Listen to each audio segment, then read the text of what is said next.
नमस्कार, मैं रवीश कुमार। इस वक्त की सबसे बड़ी खबर ये नहीं है कि कौन जेल गया या कौन छूटा। रोज ताजा खबर सुनने के लिए हमारे चैनल को सब्सक्राइब कर ले। सबसे बड़ी खबर यह है कि हम यानी आप और हम धीरे धीरे ये मानने लगे हैं कि न्याय सिर्फ उन तक सीमित रह गया है जिनके पास सत्ता की छांव है। ताजा खबर यह है कि सुप्रीम कोर्ट ने नीट पेपर लीक मामले की सुनवाई में कहा है कि देश की परीक्षा प्रणाली में विश्वास डगमगाया है। देश की परीक्षा प्रणाली में विश्वास डगमगाया है।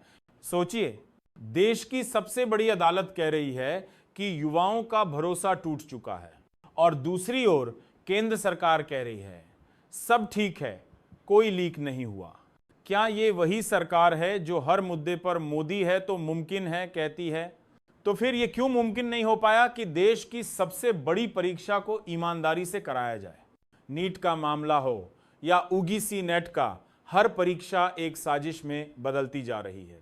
छात्र आत्महत्या कर रहे हैं, परेशान हो रहे हैं और आप देखेंगे टीवी चैनलों पर एक भी डिबेट नहीं होती। कोई एंकर ये नहीं पूछता कि शिक्षा मंत्री धर्मेंद्र प्रधान इस्तीफा क्यों नहीं देते। जब ओलंपिक में कोई मेडल जीतता है तो सरकार कहती है ये हमारी मेहनत है, लेकिन जब नीट में घोटाला होता है तो सरकार कहती है राज्य सरकार की गलती है। और तब भी जब सुप्रीम कोर्ट कहता है कि सीबीआई की जांच पर भरोसा नहीं रह गया, तब भी केंद्र सरकार और गोदी मीडिया एक सुर में चुप रहते हैं। अब जरा दूसरी खबर पर आइए।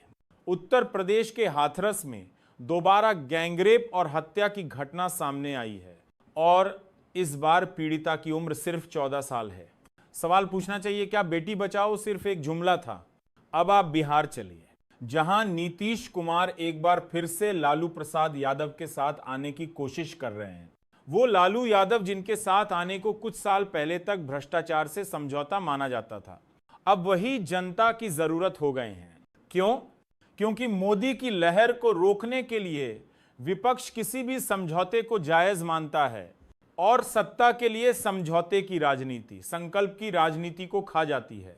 इस बीच देश की संसद में पास हुआ क्रिमिनल लॉ रिफॉर्म बिल, जिसमें बिना वारंट गिरफ्तारी और तलाशी की ताकत पुलिस को दी गई है। क्या आपने सुना किसी ने इस पर बहस की हो? नहीं। क्यों?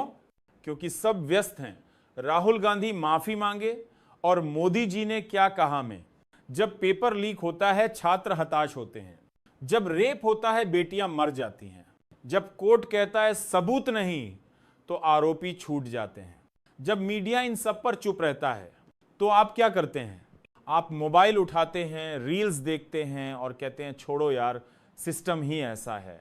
लेकिन याद रखिए, सिस्टम ऐसा नहीं होता, सिस्टम को ऐसा बनाया जाता है और आप अगर खामोश रहे तो अगला नंबर आपका भी हो सकता है। इसीलिए सवाल कीजिए, माफी मांगने वालों से नहीं बल्कि जवाब देने वालों से। नमस्कार, मैं रवीश कुमार। आप देख रहे हैं प्राइम टाइम।